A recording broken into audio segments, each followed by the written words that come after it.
Hello and welcome back to Kerbal Space Program. This is Career Mode Episode 4 and today we are going to go to the planet Duna and the moon Ike. So what you see here is the very rocket that we are going to use to get there.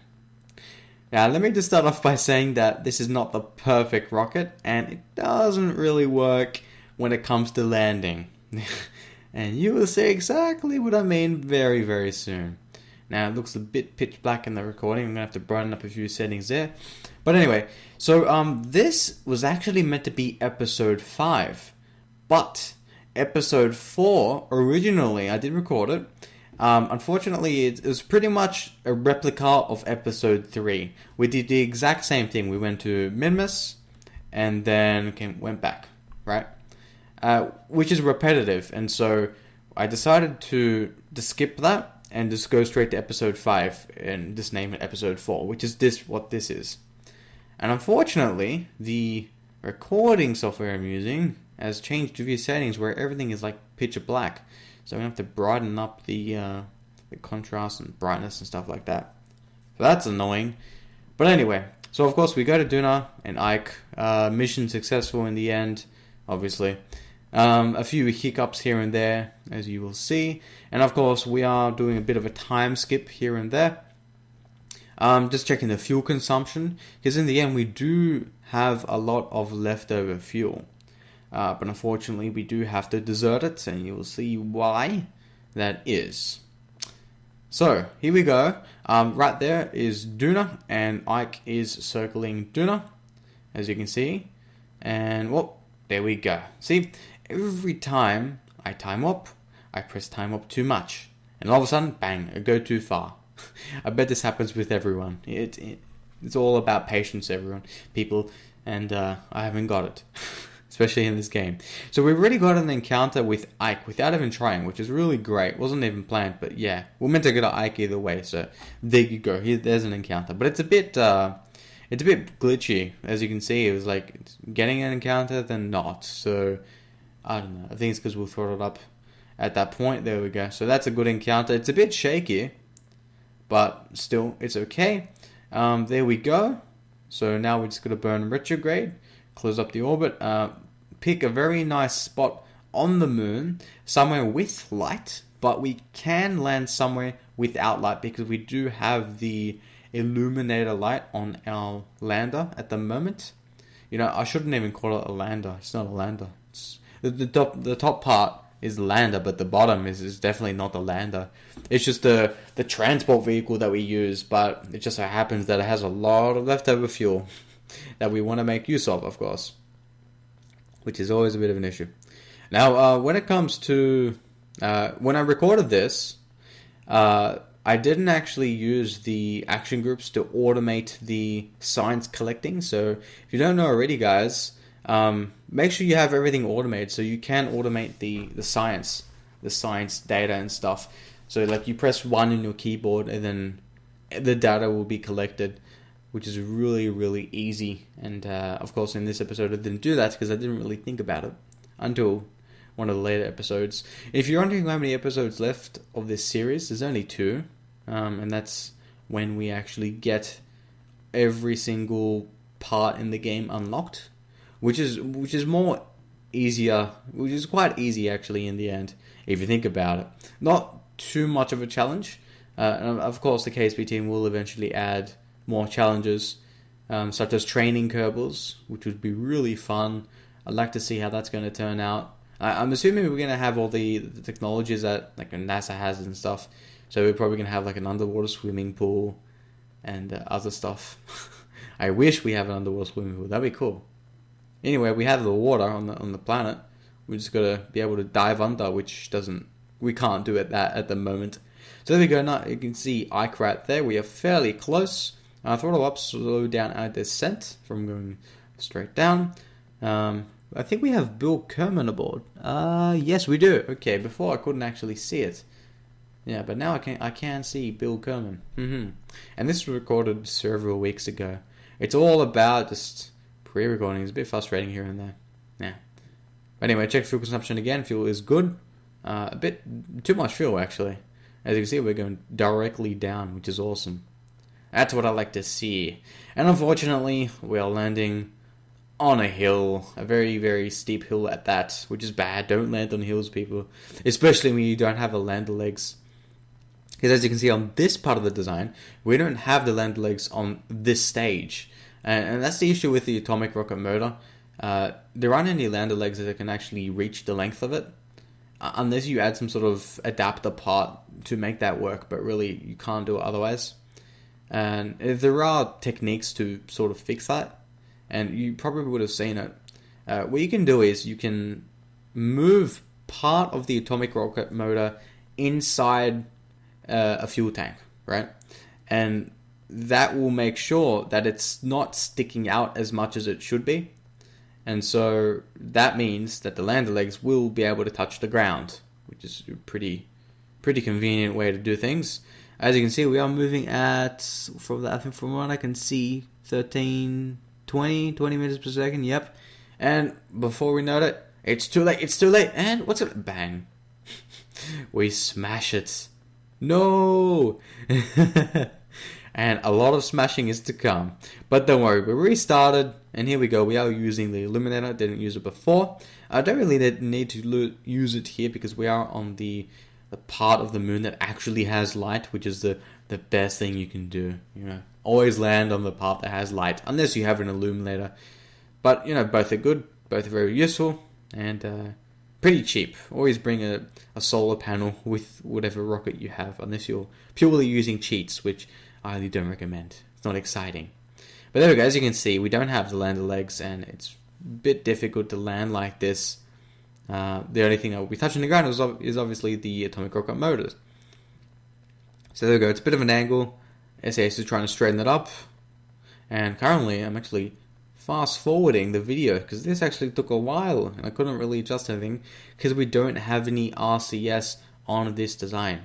So those lander legs right there for the top part of the lander, well, the craft, I extended the lander legs to ensure that nothing breaks, or at least nothing breaks. And in the end, nothing broke there, so that's good. And now it's all about transferring the data. And there we go. Take out the Kerbal. We've already planted the flag. You can probably guess what the flag name is. I just mumbled or typed random stuff on the keyboard. Wasn't even thinking. We don't really care about the flags. The flags are just not important. Completely irrelevant nowadays. And there we go. Hit on the head. Can't even get on the capsule. Come on. You can do it. Nice and slow. I like the walking, the way the Kerbals walk on the side when they have the EVA pack activated. It's like a crab walk. That's what we should call it. Kerbals like the crab walk. Yeah, that goes well. There we go. And F. Nice. And look at that nice picture. Look at that. So happy, isn't he? Yep. That's awesome. So here comes the most daunting part of this entire trip. How to get this craft off the ground, keywords, safely. Safely? No, I shouldn't have used that word in this instance. So this is just gonna take a while, so I'm gonna play a bit of music and I won't be talking. So there you go.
So here we are, guys.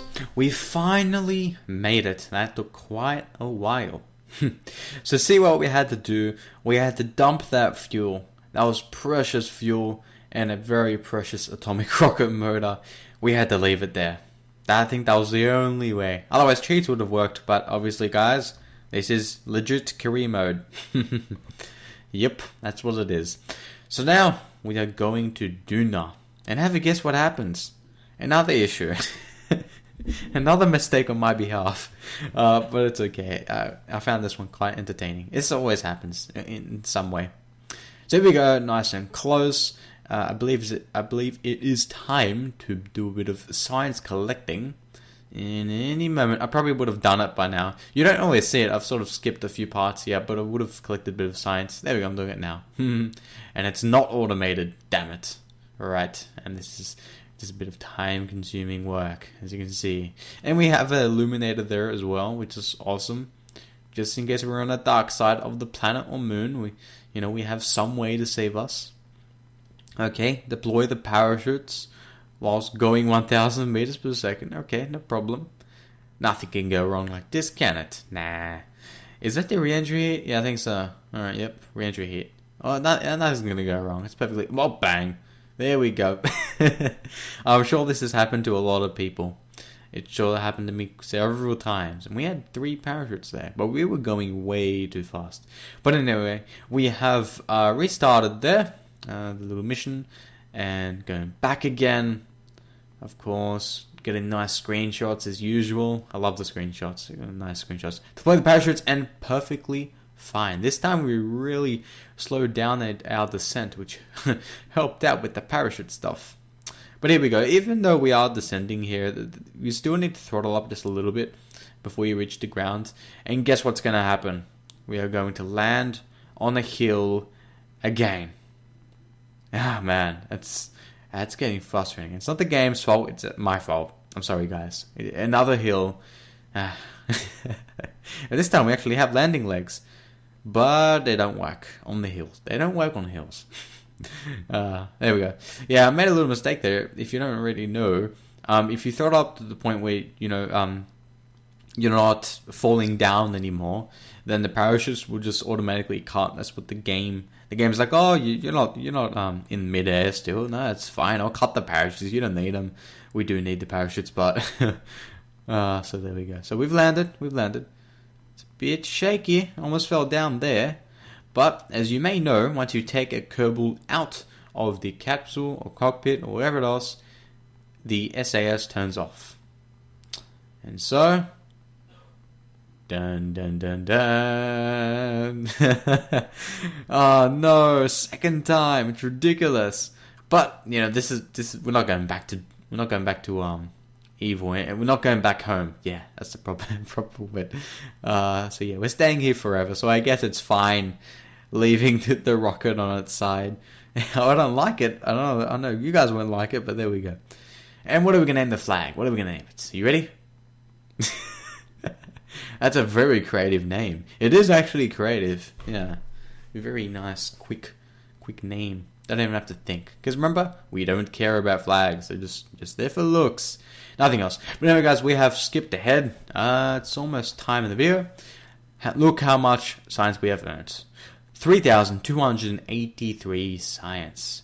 So what we just bought a couple things. There's a few scientific parts. We pretty much, everything else is just, a little bit redundant. We already have what we need. But it is good to purchase more scientific parts so that we can collect more science, which means more moolah. Which means more science. Collect more science. Yeah, so there we go. But I really hope you guys enjoyed. And see you next time. Bye.